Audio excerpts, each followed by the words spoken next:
샬롬, 심정란 목사입니다. 오랜만에 제가 마이크 앞에 섰습니다. 그동안 기계가 좀 문제가 있어서 여러분을 만나 뵙지 못했습니다.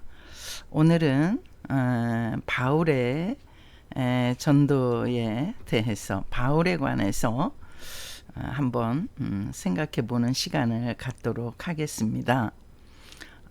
바울은 여러분들이 잘 아시다시피 예수님이 이 땅에 계실 때는 그가 예수님을 뵙지 못했던 사도였습니다.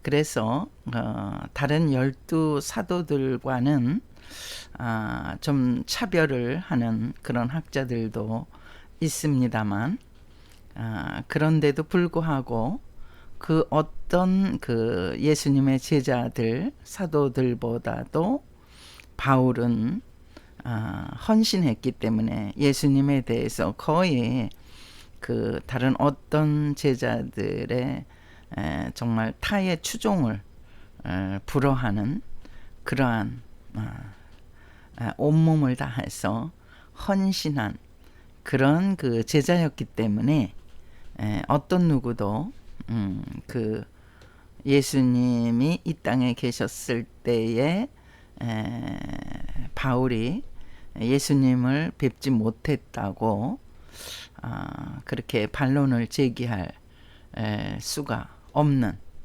정말 위대한 역사의 아주 위대한 사도요, 또 성경의 저자요, 교사요, 우리의 정말 그 존경받는 그런 순교자라고 할 수가 있습니다. 그러면 이 바울은 어떻게 이렇게 주님의 그 복음을 전하는데 정말 그 온몸을 불사르고 순교까지 정말 그 순교장에 그 직접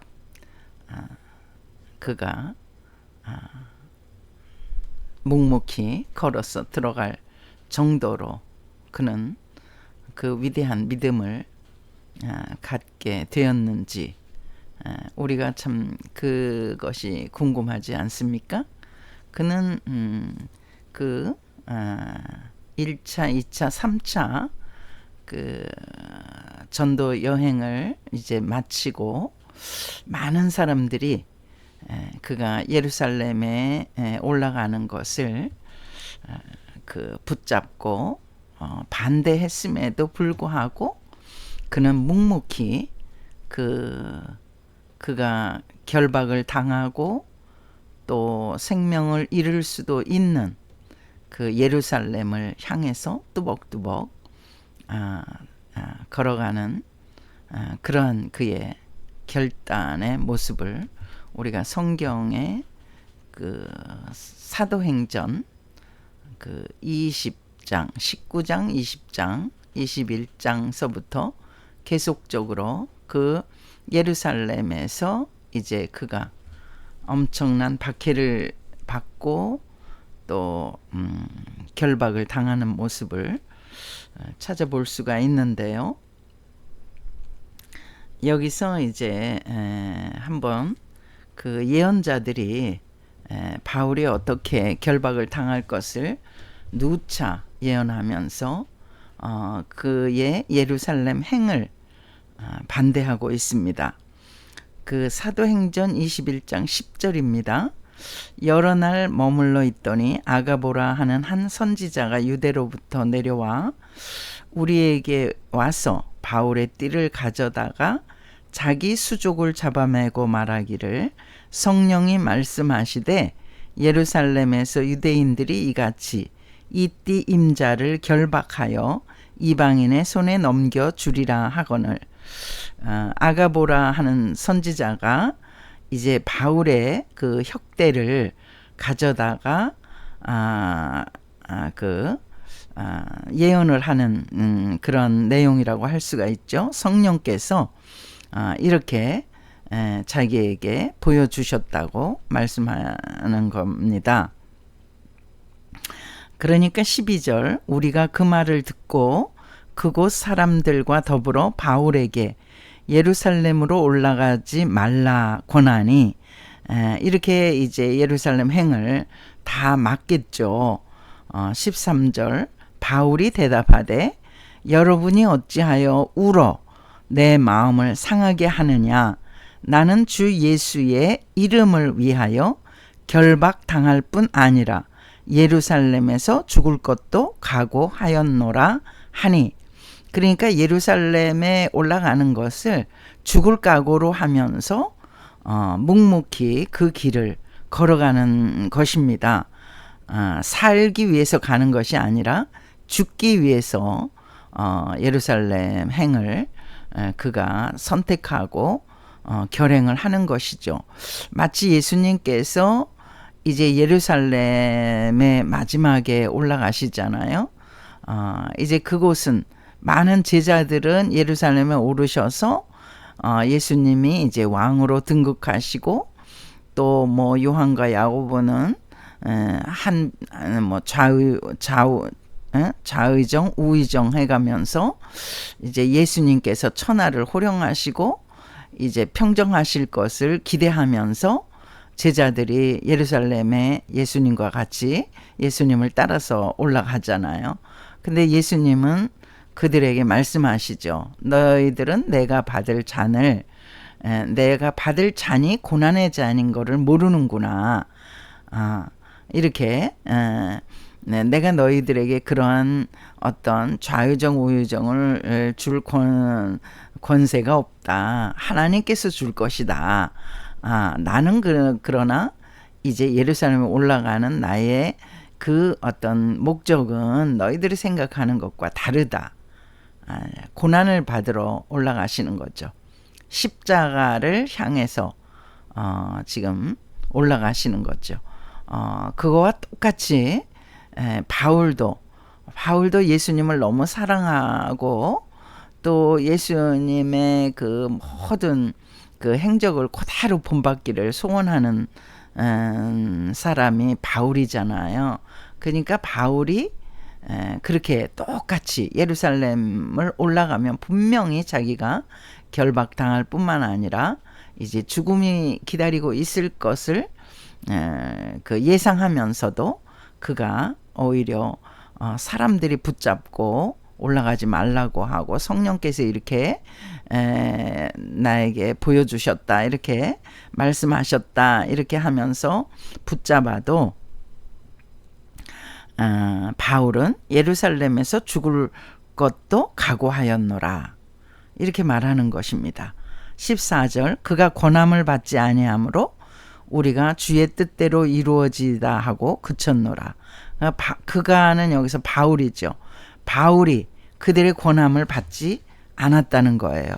그래서 이제 어쩔 수 없이 그들은 주님의 뜻이 이루어지다 하고서 그리고 이제 바울의 결행을 막지 못했다. 이렇게 이제 말하고 있습니다.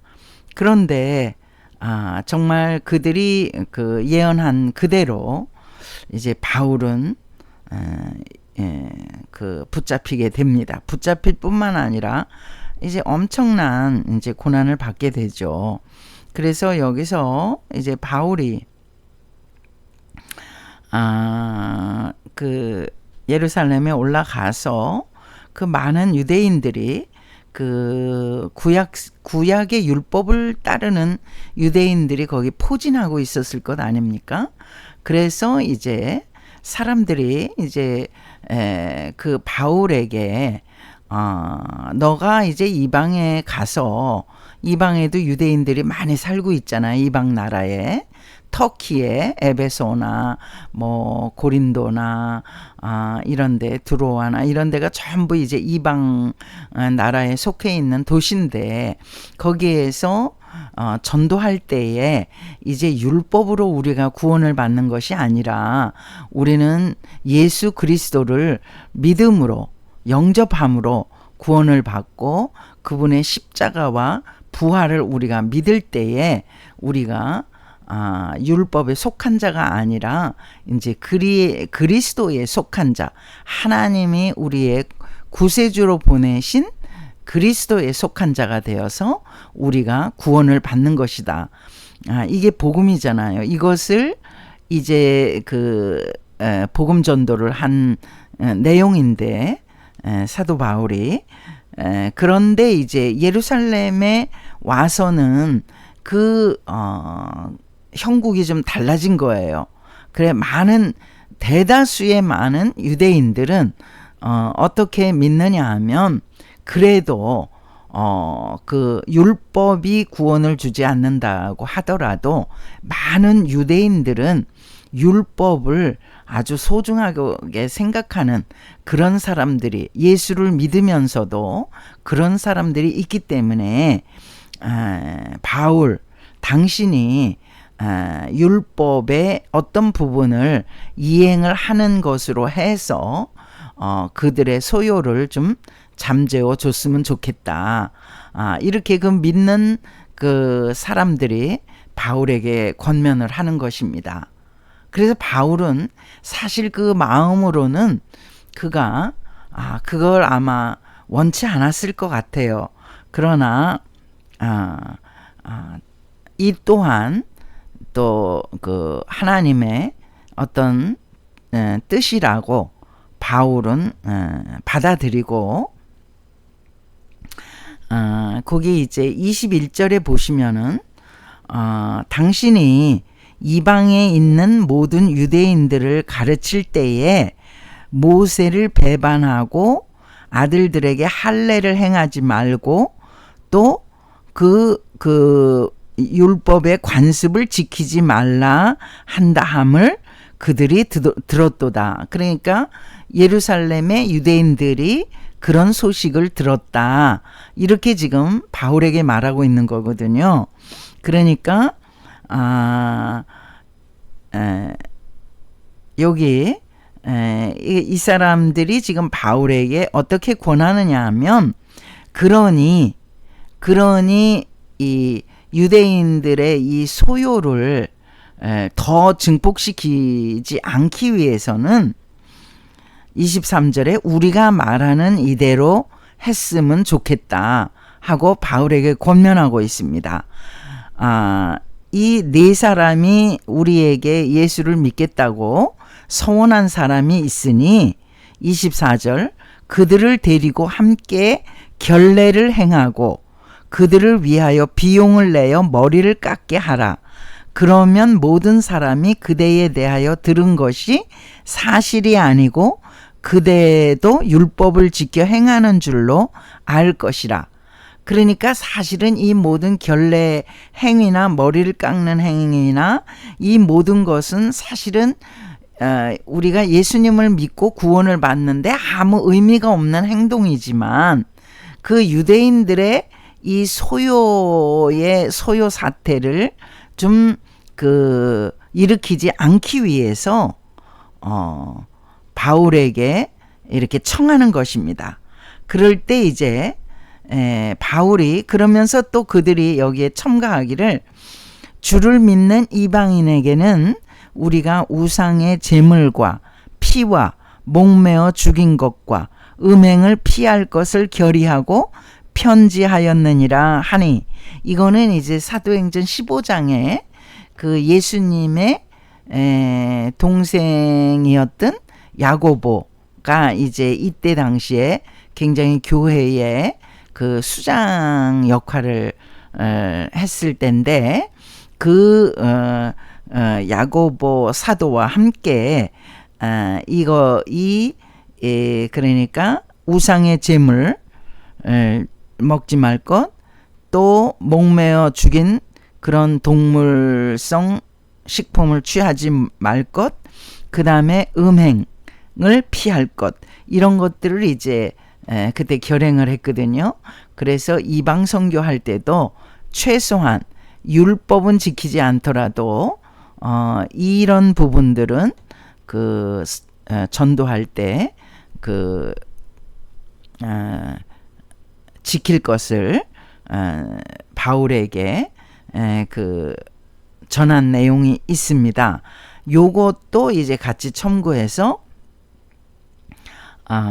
이제 앞으로 이방 선교나 또 그 유대 선교나 할 것 없이 선교의 그 어떤 기준을 세운 것이라고 할 수가 있습니다. 그래서 이제 바울은 이들의 권면에 이제 따라서 26절에 바울이 이 사람들을 데리고 이튿날 그들과 함께 결례를 행하고 성전에 들어가서 각 사람을 위하여 제사 드릴 때까지의 결례 기간이 만기된 것을 신고하니라. 만기가 될 때까지 기다렸다가 보고를 했다는 것입니다. 그 바울이 그 한 사람 한 사람을 전도해서 예수 그리스도의 그 사람으로 그렇게 만들기 위해서 그가 얼마나 부단히 노력했던가를 우리가 이 사도행전 21장만을 보더라도 알 수가 있습니다. 사실은 사도 바울은 이방 선교에 나가서 할 때는 이런 부분들, 그러니까 무슨 결례를 행하고 뭐 그 머리를 깎고 또 뭐 7일을 지나고 이런 거 부분들을 전부 사실은 그 바울에게는, 바울 전도에는 그 어떤 해당 사항이 없었거든요. 그러나 그가 예루살렘에 와서는 그의 모든 그런 부분들을 다 양보하고 그의 어떤 그 어떤 전도의 사고, 선교의 어떤 기준도 다 그가 내려놓고 양보하고 그 유대인들에게 복음을 전하기 위해서 어떻게 하든지 그 유대인들의 그 소요를 좀 더 막고 그들의 오해되는 부분, 바울이 완전히 정말 그 하나님의 율법을 무시하고 엉망진창으로 선교를 한다는 그런 잘못된 오해를 불식시키기 위해서 그가 얼마나 부단히 양보하며 이렇게 한 사람이라도 그리스도인으로 만들기 위해서 애쓰는 것을 정말 이 구절을 통해서도 우리가 알 수가 있습니다. 이렇게 정말 그 모든 것을 겸손하게 낮추면서 함에도 불구하고 이제 27절 사도행전 21장 27절을 보시면요. 그 이레가 거의 참에 아시아로부터 온 유대인들이 성전에서 바울을 보고 모든 무리를 충동하여 그를 붙들고, 바울을 붙드는 거죠. 외치되 이스라엘 사람들아 도우라. 이 사람은 각처에서 우리 백성과 율법과 이곳을 비방하여 모든 사람을 가르치는 그 자인데 또 헬라인을 데리고 성전에 들어가서 이 거룩한 곳을 더럽혔다 하니, 헬라인을 성전에 데리고 간 일이 없는데도 이들이 이렇게 그냥 넘겨짚고 이렇게 바울을 붙잡아서 이렇게 고소를 하고 있는 것입니다. 29절에 이는 그들이 전에 에베소 사람, 이게 이제 에베소 사람 이방인이죠. 드로비모가 바울과 함께 시내에 있음을 보고, 에베소 사람이 바울과 함께 시내에, 성전에 있는 것이 아니라 시내에 있는 것을 보고 바울이 그를 성전에 데리고 들어간 줄로 그들은 생각함이러라. 그러니까 그들이 오해한 것이죠. 이렇게 참 그 오해를 해서 이렇게 사람을 죄인으로 만들고 그 협박을 하고 결박을 해서 이렇게 완전히 죄수로, 그렇게 지금도 그런 일들이 참 비일비재하지 않습니까? 그 멀쩡한 사람을 완전히 그 죄를 만들어서 조작하고 뒤집어 씌워서 죄인으로 만들어서 또 사람들의 여론을 일으키고 이렇게 해서 완전히 그 사람을 완전히 바보로 만들고 죄수로 만드는 참 그런 일이 바울 시대에도 있지만은 지금 시대까지도 그래 인간이 사는 이 역사는 죄의 역사라고 할 수가 있습니다. 그 의인은 없나니 하나도 없다. 모든 사람이 죄를 범하였음에 하나님의 영광에 이르지 못하더니 한 사람도 의인이 없는 거예요. 사람이 살고 있는 곳곳마다 전부 죄가 관영한 것이죠. 그 죄인을 만드는 것을 그저 무슨 손바닥 뒤집는 것처럼 너무나 쉽게 하고요. 억울한 일이 도처에서 일어나는 것 아니겠습니까? 정말 예수님 외에는 우리가 피할 안식처가 없는 것입니다. 빨리 우리가 예수님을 영접하고 믿고 예수님을 우리의 구세주로 우리의 안식처로 삼을 때 그때 진짜 구원이 이루어지는 것이고 우리가 사는 길이 되지 않겠습니까? 세상 어디에도 그 인간의 정의는 인간의 공의와 정의는 어디에도 없습니다. 참 공의롭게 일을 한다 하더라도 또 뒤에 보면은 다 불의가 숨어 있고 불의가 싹트고 있고 정말 믿을 곳은 아무 데도 없습니다. 우리 예수님의 품 외에는 하나님의 그 안식처 외에는 아무 데도 없습니다. 여기 이제 바울이 30절에 21장 30절입니다. 온 성이 소동하여 백성이 달려와 모여 바울을 잡아 성전 밖으로 끌고 나가니 문들이 곧 닫히더라. 31절 그들이 그를 여기 바울이죠. 그를 죽이려 할 때에 온 예루살렘이 요란하다는 소문이 군대의 천부장에게 들림에 32절 그가 급히 군인들과 백부장들을 거느리고 달려 내려가니 그들이 천부장과 군인들을 보고 바울 치기를 그치는지라. 이 천부장과 군인들은 다 로마에서 파송받아 온 로마 사람들이죠. 천부장 1000명을 거느린 군인의 그 커맨더 그 대장이죠. 이 사람이 이제 유대인의 이 막 소요와 바울이 막 잡혀서 막 매맞는 것을 이제 그 소유를 그치게 하는 거죠. 이런 소유를 진압하는 그 역할을 하는 사람이 천부장이고 군인이기 때문에 그리고서 이제 33절에 이에 천부장이 가까이 가서 바울을 잡아 두 쇠사슬로 결박하라 명하고 이제 그들이 덤비지 못하도록 바울을 잡아가지고 딱 결박을 시켰죠. 그러면서 그가 누구이며 그가 무슨 일을 하였느냐 천부장이 묻는 거죠. 도대체 바울이 무슨 일을 하고 또 바울이 누구길래 이렇게 이 유대인들이 이를 이렇게 때리느냐 이렇게 이제 물은 거죠.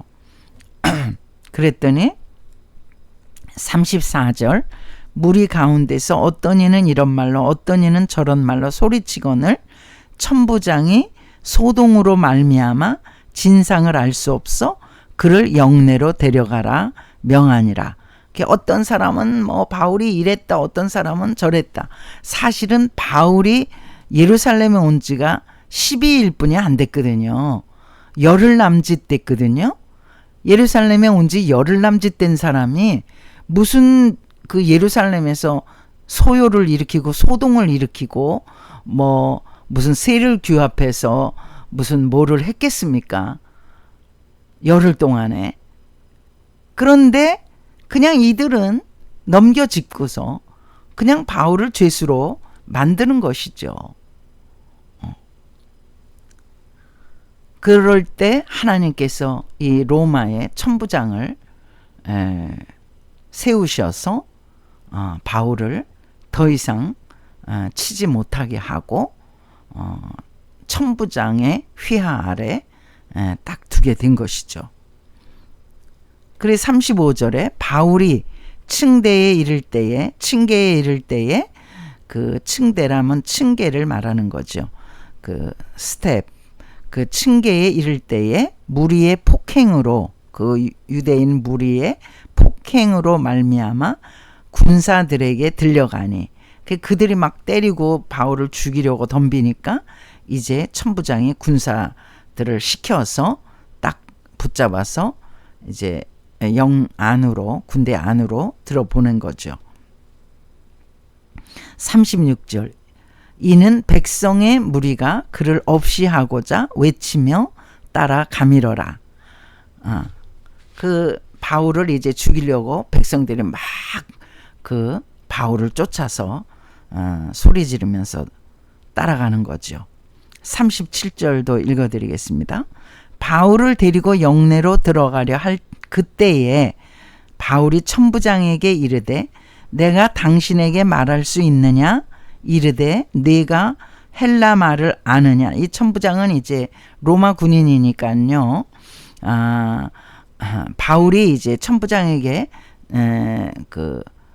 말할 수 있는 그런 기회를 줄 수 있느냐고 허락을 요청하죠. 그랬더니 헬라 말을 아느냐? 이 당시에 이제 헬라어로 통용이 됐던 것 같아요. 그래서 38절에 그러면 내가 이전에 소요를 일으켜 자객 4,000명을 거느리고 광야로 고단 애굽인이 아니냐? 이때 이제 애굽인 그 드다라는 사람이 소요를 일으켜서 뭐 400명, 여기는 4,000명이라고 말을 하고 있는데 사실은 그 사도행전 5장인가요? 4장 그쪽에 보면은 그 드다라는 사람이 400명의 그 무리들을 데리고서 소요를 일으키다가 아무것도 아닌 걸로 끝난 게 있었거든요. 그걸 말하는 것 같습니다. 그러니까 이제 39절에 바울이 이렇게 천부장에게 말하고 있습니다. 나는 유대인이라 소읍이 아닌, 작은 도시가 아닌 길리기아 다소시의 시민이니, 이게 길리기아는 터키에 있는, 터키의 다소라는 그 시에 바울이 그게 고향인데 거기 시민이다, 이렇게 말하고 있습니다. 청컨대 백성에게 말하기를 허락하라 하니, 지금 이 백성이 바울을 이제 막 때렸잖아요. 때리고 붙잡아서 죽이려고 했던 이 백성들이 천부장 때문에 이제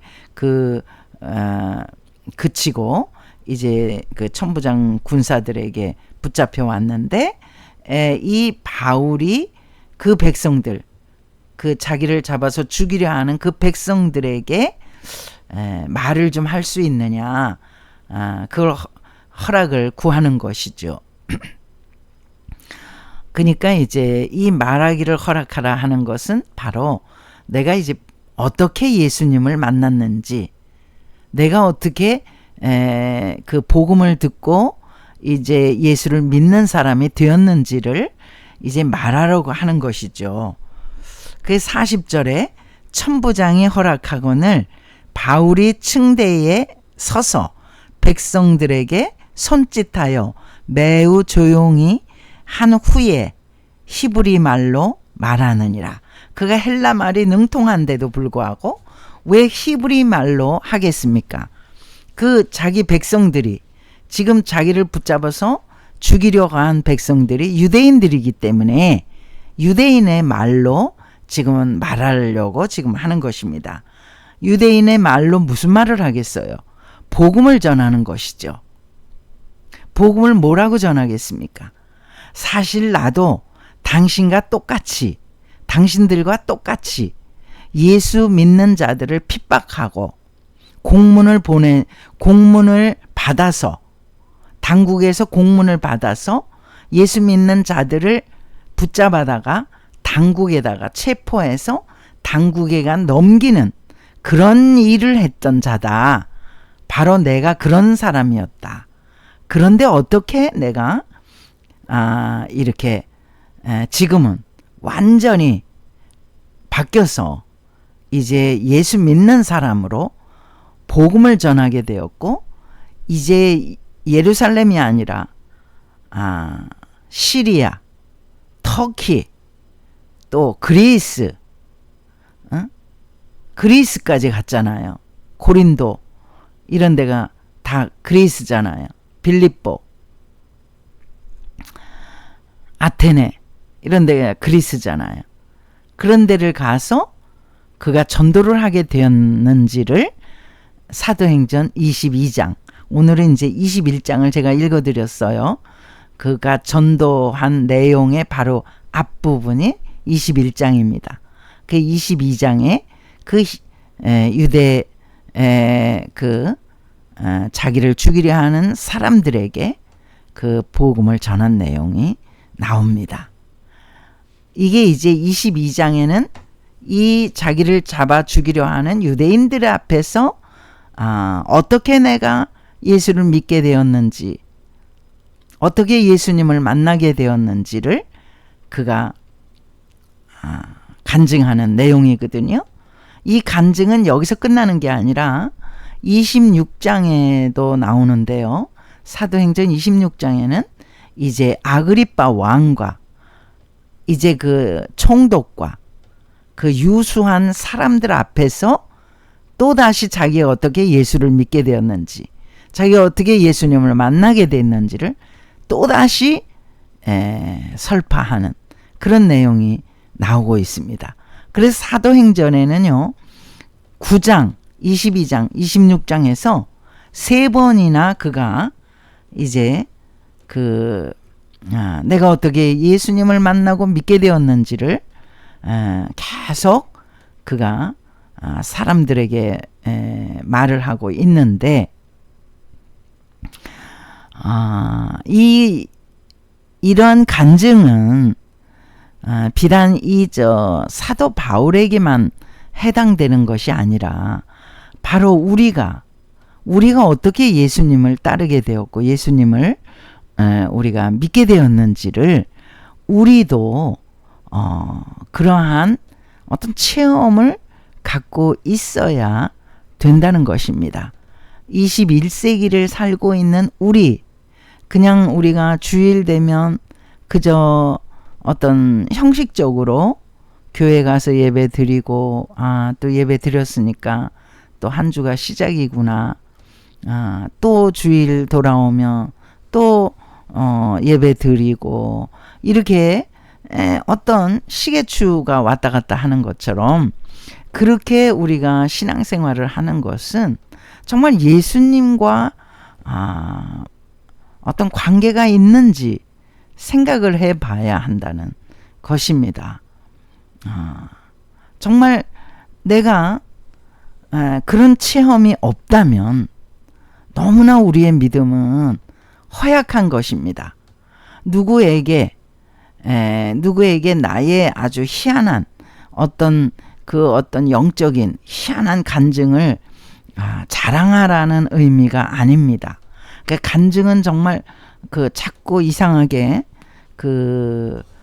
거기에 살을 보태게 돼가지고 아주 나중에는 자기가 굉장히 대단한 신앙인인 걸로 자랑을 하는 그러한 아주 우스꽝스러운 결과가 되는 수가 많이 있거든요. 그래서 정말 그런 것들은 아주 정말 조심해야 됩니다. 그래서 간증을 막 하러 돌아다니는 것은 저는 별로 그렇게 좋게 생각은 하지 않습니다.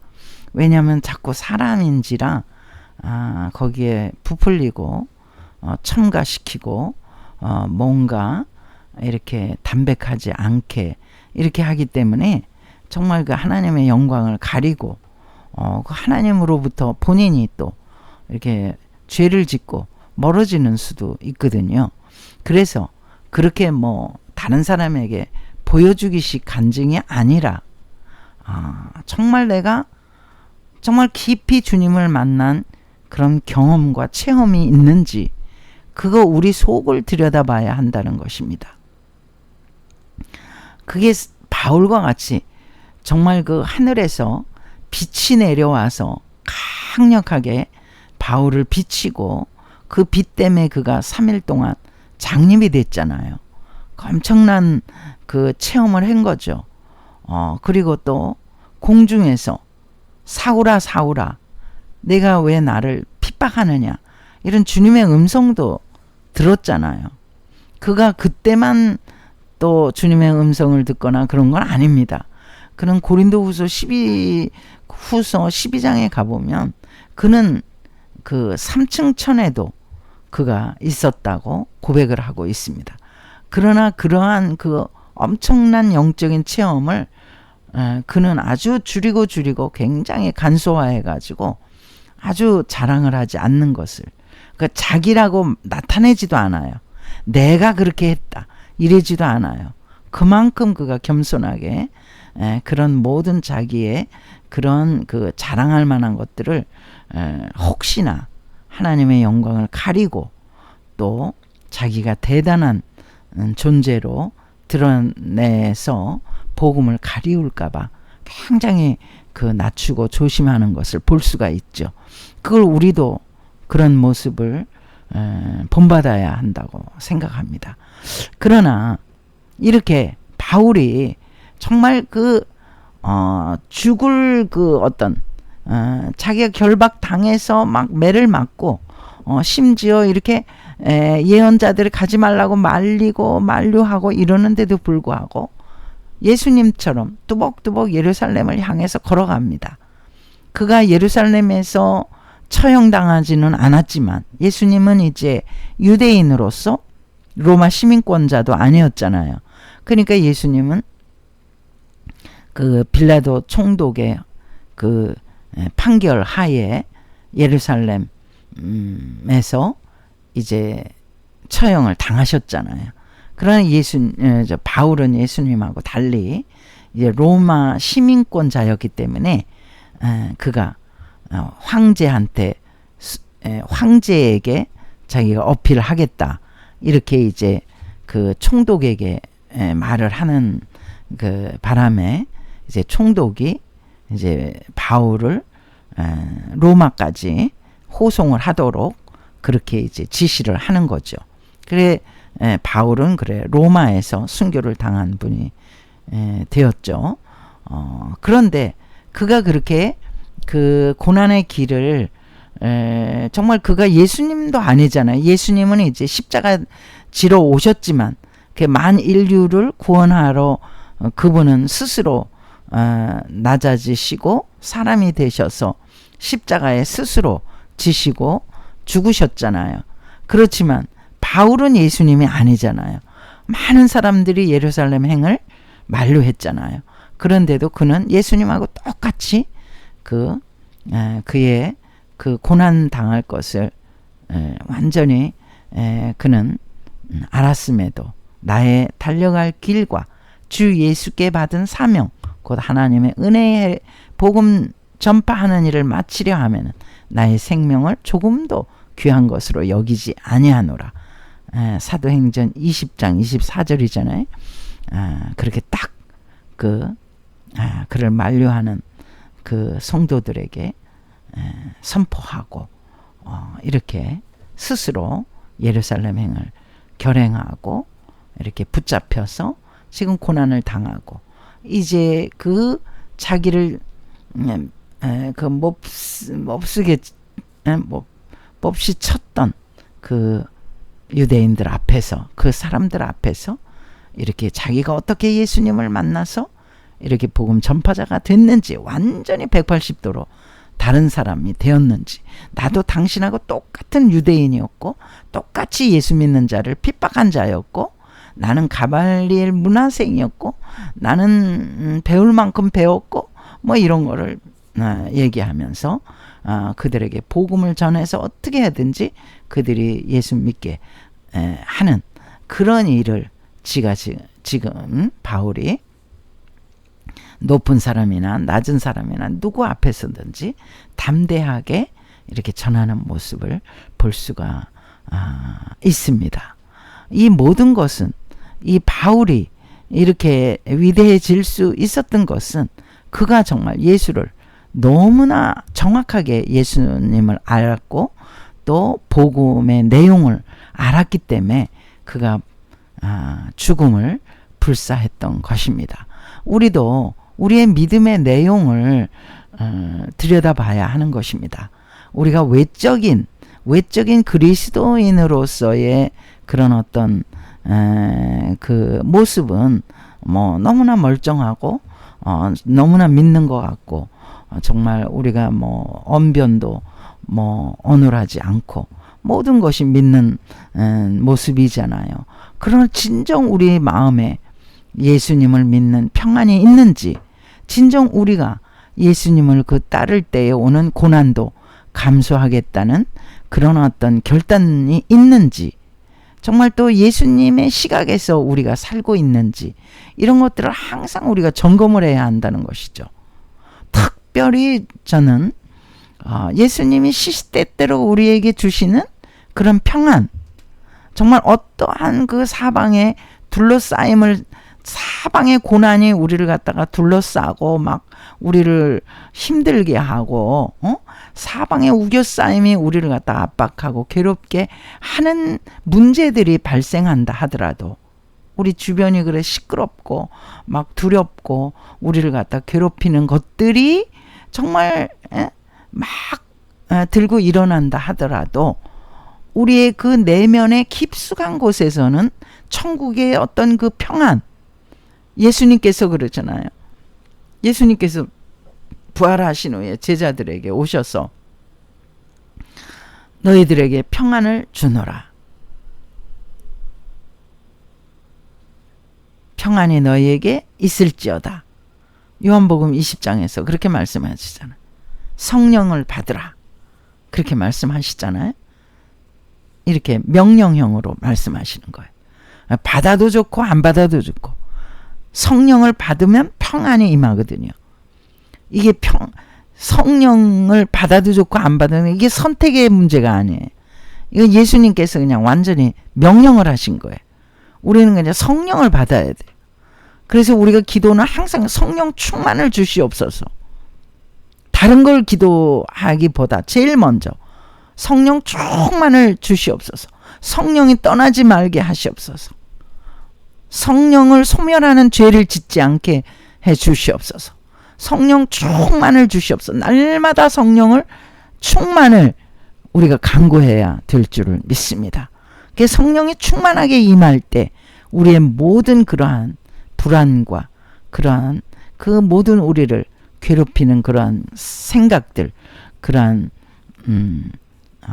어떤 사방에 우겨 쌓이는 것 같은 그러한 모든 것들을 다 능히 이길 수 있는 그런 정말 그 평안, 고요한 평안이 우리의 마음 속에 있는 것입니다. 그 평안한 마음이 있을 때 우리는 주위의 모든 것들을 잠재울 수 있고 이길 수가 있는 것입니다. 미움도 극복할 수가 있고. 그래서 우리의 신앙의 내면의 모습이 어떤지를 항상 우리가 살펴볼 필요가 있는 것입니다. 살펴볼 수 있는 것은 이제 깊은 기도, 정말 끊이지 않고 매일 정말